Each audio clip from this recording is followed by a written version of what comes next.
In front of me is Cubot Note 50, and today I would like to show you how you can change default apps.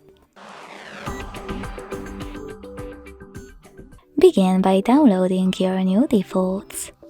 When you're ready, go into Devices Settings.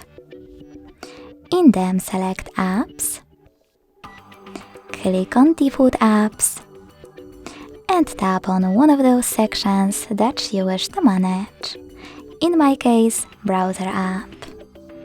Lastly, click on your new downloaded one to apply it and go back. As you can see, after that, my default app has changed.